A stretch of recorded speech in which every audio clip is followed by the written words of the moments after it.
इस वक्त लीड कर रही है एनडीए, जिसमें कि तकरीबन 47 सीटें जो हैं वो जीत चुकी है एनडीए। और अगर वही महागठबंधन की बात करें तो महागठबंधन की स्थिति बताने के लिए ये तस्वीर ही काफी है, जहां पर आपको महागठबंधन का कोई प्रतिनिधि नहीं दिख रहा होगा। उनकी तरफ से अभी इस वक्त कोई रिप्रेजेंटेशन नहीं है। संभवतः उन्होंने अपनी हार को स्वीकार कर लिया है, अब मंथन करने का वक्त है। निश्चित रूप से, और मंथन का भी स्कोप उनके लिए नहीं रह गया है।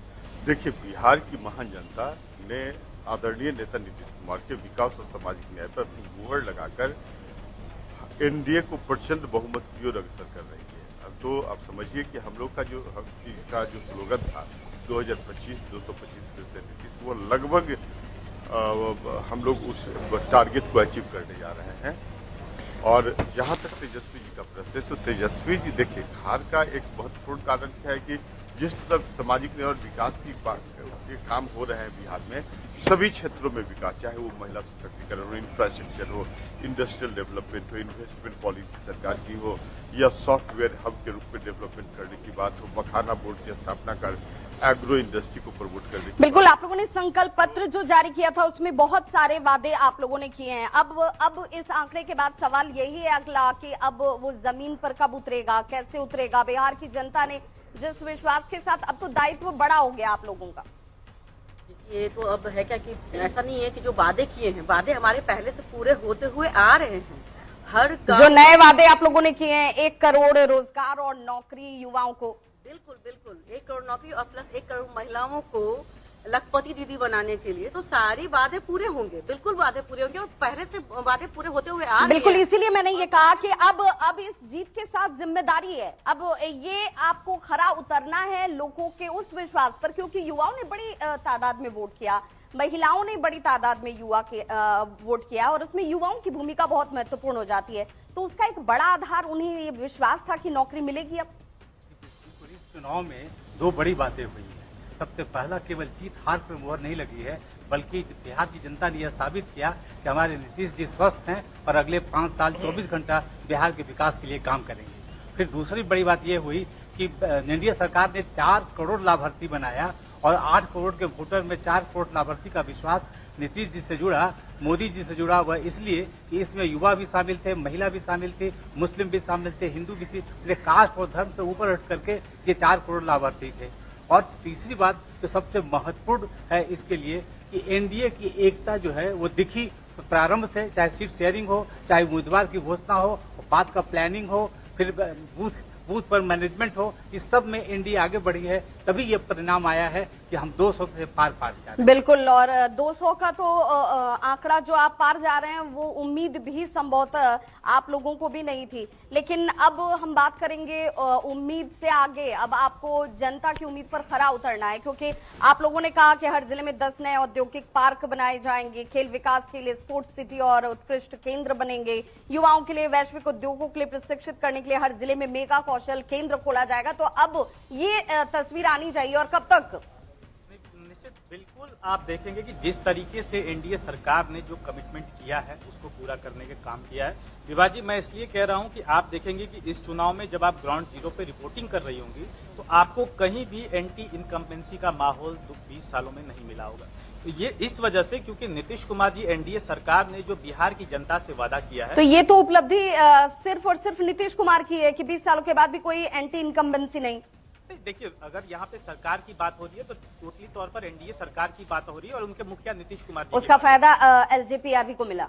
बिल्कुल, एलजेपीआर ने जिस तरीके से परफॉर्मेंस किया, मैं 30 सेकंड लूंगा आपका, क्योंकि आपने देखा कि किस तरीके से जो लोग हमारे नेता को सीमित दायरे में बांधने की कोशिश कर रहे थे और लगातार जो है 3, 4, 5 सीटें दे रहे थे, उनके लिए तो ये करारा जवाब है ना कि हमारा हेलीकॉप्टर उड़ा है। लेकिन केसी त्यागी ने ये कहा कि आप लोगों ने सहयोगी बनकर सहयोग नहीं किया था, इसीलिए 2000 इससे पहले के जो आंकड़े थे वो खराब हुए, लेकिन इस बार साथ रहे इसलिए आंकड़े ऐसे हैं। नहीं, निश्चित तौर पर इस बात को मैं एक्सेप्ट करता हूं कि 2020 में हम लोग चुनाव अलग लड़े थे और उसी का परिणाम था कि तेजस्वी यादव और महागठबंधन जो है वो काफी एरोगेंट अपने आप को महसूस कर रहा था कि हमारी इतनी सीटें जीती। लेकिन इस बार जब हम पांचों पांडव एकत्र होकर लड़े हैं तो आपके सामने परिणाम है और निश्चित तौर पर यह बिहार की जनता की जीत। एक बड़े जश्न की तैयारी है, जश्न भी और जिम्मेदारी भी। जैसा मैंने आपसे कहा था कि हम 2010 को सरपास करेंगे, वो देखिए अपनी स्क्रीन पे, हमने 2010 को भी सरपास कर दिया। हम 2010 में बैठे हैं, तो ये प्रचंड ऐतिहासिक, और मुझे लगता है कि इतिहास। बिहार की जनता से क्या कहेंगे? बिहार की जनता को कोटिशा धन्यवाद है। बिल्कुल उनने हमारे नेतृत्व में कहिए विश्वास जताया, और नरेंद्र मोदी और नीतीश कुमार जी जो जुड़े भाई के तौर पे जो हमने कहिए अपना चुनाव अभियान शुरू किया था, उनके नाम पे मुहर लगाई है। और बकायदा महिलाओं को मैं विशेष तौर पे धन्यवाद देना चाहूंगा। महिला भाग्य विधाता शब्द का बिल्कुल, इसीलिए हमने चलाया भी था कार्यक्रम। ग्राउंड पर पहुंचकर ये बताने की कोशिश की थी कि महिलाएं भाग्य विधाता कैसे। बिल्कुल विभा, मैं आपके सीधे पास आपको वापस नोएडा लौटूंगी स्टूडियो और में- मेरे साथ यहाँ भी एक बहुत बड़ा गेस्ट पैनल जुड़ा हुआ है और हम इनसे भी जानेंगे कि इनकी प्रतिक्रियाएं क्या है, क्योंकि आप देखिए लगभग तस्वीर जो है वो साफ हो चुकी है। सर, एनडीए को प्रचंड बहुमत एक तरीके से कह सकते हैं, कैसे देखते हैं आप इसको? ये बिहार की जनता की जीत है और इसमें नीतीश कुमार जैसे नेतृत्व को और सुदृढ़ करके और उसमें विकास के डबल इंजन की सरकार। तो जनता ये जानती थी कि जब डबल इंजन की सरकार है और यहाँ इतना विकास हो रहा है और आगे का भविष्य भी हमारा सुनिश्चित होगा, इसलिए उन्होंने ये दिया। महिलाएं जो पहले से जानती थी कि जैसे ही इनकी सरकार जाएगी शराबबंदी खत्म होगी, एक सबसे बड़ा खतरा। दूसरा, सुरक्षा का मामला। महिलाओं जो पहले 20 साल पहले जो स्थितियां थी, कहीं ना कहीं वो आगे के लोगों को भी पता था कि वैसी स्थितियां फिर से हो सकती हैं और महिलाएं फिर असुरक्षित हो सकती है, आम जन फिर से असुरक्षित हो सकते हैं। जो बिजनेस और जो भी चीजें आगे बढ़े, आज इकोनॉमी में आप देखेंगे कि 11% का जो ग्रोथ रेट है, वो बिहार जो है सबसे तेजी से बढ़ता हुआ राज्य है आर्थिक रूप से। तो वो कैसे हासिल हुआ? और जो कोई रिसोर्स नहीं था नीतीश कुमार जी के पास, आज इतना बड़ा बजट है बिहार के पास और एक पूरा दृष्टिकोण है कि कैसे आगे विकास को रखा जाए। तो ये जो सुनिश्चित करता है, और भागीदारी, जब आप देखते हैं पर्सपेक्टिव चेंज होता है, जो आप जाति के पर्सपेक्टिव से लेके आ रहे थे, मुस्लिम यादव इस तरह के, और कहाँ अब जो है आप देखिए कि महिला और युवा, मतलब ये कहा जाए कि पहले जाति की पॉलिटिक्स थी लेकिन नीतीश कुमार ने जेंडर पॉलिटिक्स करके अपनी तरफ महिलाओं कर लिया। कि देखिए, नीतीश कुमार जो है वो महिलाओं के लिए बहुत पहले से, मतलब महिलाओं का वोट उनकी तरफ जाता रहा है। नीतीश कुमार ही वो थे जिन्होंने देश में पहली बार पंचायत में 50% आरक्षण जो महिलाओं को दिया है। इसके अलावा तमाम योजनाएं उन्होंने चलाई हैं, जैसा गिरिराज जी बता भी रहे थे कि बच्ची के स्कूल जाने से लेकर के उसकी शादी तक तमाम योजनाएं चलती हैं और ये पिछले 20 सालों से चल रहा है। तो उसका एक बहुत बड़ा फायदा मिला। महिलाओं का जो वोट लगातार जुड़ा हुआ नीतीश कुमार के साथ, वो जुड़ा हुआ है। और नीतीश कुमार ने एक विकास पुरुष की जो छवि स्थापित की है, जो उन्होंने अपने नाम के साथ जोड़ा है, वो छवि बरकरार रही है। और चुनाव देखिए किस स्ट्रेटजी पर लड़ा गया। बीजेपी की पॉलिटिकल स्ट्रेटजी थी, अगर आप ध्यान दें कि अंत में चुनाव आते आते तक जो मुद्दा सबसे बड़ा हो गया था वो ये था कि जंगल राज वापस न लौट आए। तो जो मुद्दा 2005 में जब लालू यादव बाहर हुए थे और बीजेपी और जेडीयू एक साथ सत्ता में आए थे, वो मुद्दा 20 साल के बाद भी फिर से उठा, बरकरार रहा और उस मुद्दे पर लोगों ने वोट किया। तेजस्वी यादव की जो जिस बुरी तरह हार हो रही है, ये दिखा रहा है कि युवाओं का उन पर विश्वास नहीं है, महिलाओं का उन पर विश्वास नहीं। मतलब तेजस्वी यादव जो है उनको कह सकते हैं जो एक बैगेज उनके साथ चल रहा है, उसका खामियाजा भुगतना पड़ रहा है उनको। देखिए, तेजस्वी यादव कहीं ना कहीं उनका जो थॉट है मिसप्लेस लग रहा है, वो कनेक्ट नहीं कर पाए, वो उनको उनका कोई कनेक्शन नहीं था। मैं आपको मैं एक बात बताऊंगा। आपने ही आपके चैनल में भी चला था, एक आम महिला से आप इंटरव्यू कर रहे थे, आपके पत्रकार, उन्होंने बोला कि MY का मतलब बदल गया है। MY का मतलब उन्होंने बोला कि महिला और युवा। आप देखेंगे कि महिला की बात तो हो ही रही, उन्होंने सपोर्ट किया ही।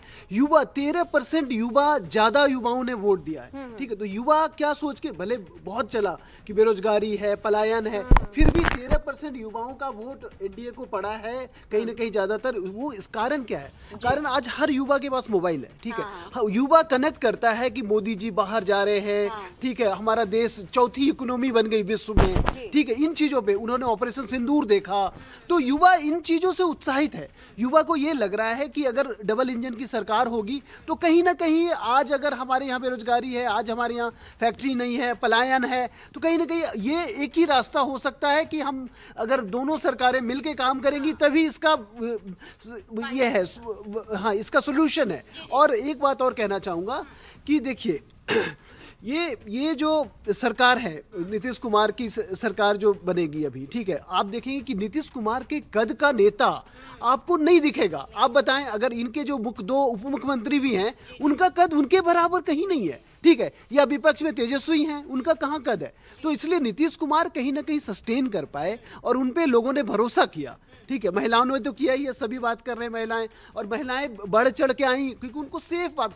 ऐसा नहीं कि पहले महिलाएं वोट देना नहीं चाहती थी, लेकिन पहले क्या होता था, मैं बताऊं, मैं भी वहीं से हूं, तो पहले क्या बूथ पर पता नहीं धमाका हो जाए, भगदड़ मच जाए, डर लगता था उनको, इसलिए ज्यादातर महिलाएं वोट देने नहीं जा पाती थी। आज बिल्कुल सेफ है, इलेक्शन कमीशन ने भी अच्छा व्यवस्था किया है, तो इन सब का लाभ एनडीए को हुआ। देखिए, नीतीश कुमार के लिए बहुत ही निर्णायक ये चुनाव माना जा रहा था, और नीतीश कुमार क्या जिस तरीके से आप सामने आए हैं, जो कद जिसकी बात अभी कर रहे थे सर भी, तो क्या ये माना जाए बिहार में निरंतर नीतीश? अभी तो आपने देखा कि पूरी दुनिया इस बात को स्वीकार करती है कि एंटी इनकम्बेंसी अगर 1 साल 2 साल 3 बार तीसरी बार सरकार किसी की होगी तो एंटी इनकम्बेंसी काम करती है। पर नीतीश जी ने इस बात को डिफाई किया कि चौथी बार भी वो अपने कार्यकलाप से, अपने कामों से, उदाहरण के रूप में सुशासन की जो व्यवस्था जिसका जिक्र सभी लोग कर रहे हैं कि लॉ एंड ऑर्डर बेहतर स्थिति में था, महिलाएं जो है सुरक्षित थीं, मतदान केंद्रों पर जाकर उन्होंने इतनी प्रचुर मात्रा में मतदान किया, तो सुशासन की वो व्यवस्था जो लगातार बेहतर होती जा रही है बिहार में, जिसका अनुभव महिलाओं ने पहले भी किया था, तो ये लगातार बेहतर होने की स्थिति उनका एक बहुत बड़ा मानक रहा नीतीश जी का, उनके वापस आने का। दूसरा एक बहुत बड़ा मानक उनका रहा कि उन जो विकास के काम भी देखा हैं बिहार, अगर आप 10 साल पहले गई हो, 10 साल के बाद जाइएगा तो बिहार की तस्वीर जो है वो पूरी तरह नहीं बदली, लेकिन बहुत बड़ी तस्वीर बदली है। तो वो भी, वहाँ भी एक जो है वो प्रोग्रेशन में जा रहा है, आगे बढ़ रहा है, विकास आगे बढ़ रहा है, और धीरे धीरे वो अब बड़ी गहराई ले रहा है। जैसे उदाहरण के रूप में इंडस्ट्री भी अब आना शुरू हो गई हैं, रोड अच्छे हो गए हैं, बाकी सारे जो हैं जो इंडस्ट्रियल इनपुट्स होते हैं वो बेहतर हो रहे हैं, वो उनका दूसरा बड़ा मानक है। तीसरा जो मानक उनका जो एक बड़ा महत्वपूर्ण मानक है, जो दूसरों में नहीं था, जो महागठबंधन में नहीं था, कि भ्रष्टाचार का कोई भी आरोप 20 साल में किसी ने नीतीश जी के ऊपर नहीं लगाया, लेकिन जब दूसरे किसी भी दल को आप उठा के देखेंगे या बाकी सारी चीजें, बिल्कुल, देखिए एक स्वच्छ छवि जो है नीतीश कुमार की रही है। इसी बीच जितिन राम मांझी कुछ कह रहे हैं, दर्शकों को सुनाते हैं। पहले का कॉरिडोर हो या फिर इंडस्ट्रियल कॉरिडोर हो, फिर इंडस्ट्रियल पार्क का मामला है, ये सारी बातें ऐसी आई जिससे समझ में आया जनता को कि इनसे बढ़िया कोई नहीं कर सकता। और दूसरी तरफ भ्रामक बातें कह करके, उलूल जुलूल बात कह करके, जो व्यवहारिक नहीं था, विश्वसनीय नहीं था, तेजस्वी जी वगैरह लोगों ने लोगों को बरगलाना चाहा, भ्रम में डालना चाहा, तो पार्लियामेंट के चुनाव में कुछ भ्रम में लोग पड़ गए थे। लेकिन इस बार एकदम दिमाग में बात थी कि भ्रम में नहीं पड़ना है, इन लोग सिर्फ बोलते हैं, इन लोग का कुछ बखत नहीं है, और इसी के आधार पर जितना हम लोग सोचते नहीं थे उससे ज्यादा प्रतिशत में उन लोगों ने वोट दिया, और रिजल्ट आपके सामने है। सर, बड़े भाई और छोटे भाई की भूमिका के साथ साथ में चाचा भतीजा ने भी कमाल किया, इस पे क्या कहेंगे? अब देखिए, रिलेशन का जहाँ तक सवाल है, चाचा भतीजा का बात है या भाई भाई का मामला है, ये सब अलग बात है। जो जैसा काम करता है, जो जैसा गठबंधन में रहता है, उसके अनुसार उसको परिणति मिलती है, चाहे जिस रिलेशन का हो। तो इसलिए बहुत कुछ इस पर कहना नहीं है। सर, चिराग आप दोनों का स्ट्राइक रेट अच्छा है, तो क्या लगता है कि मंत्रिमंडल में उप मुख्यमंत्री को लेकर? अब मंत्रिमंडल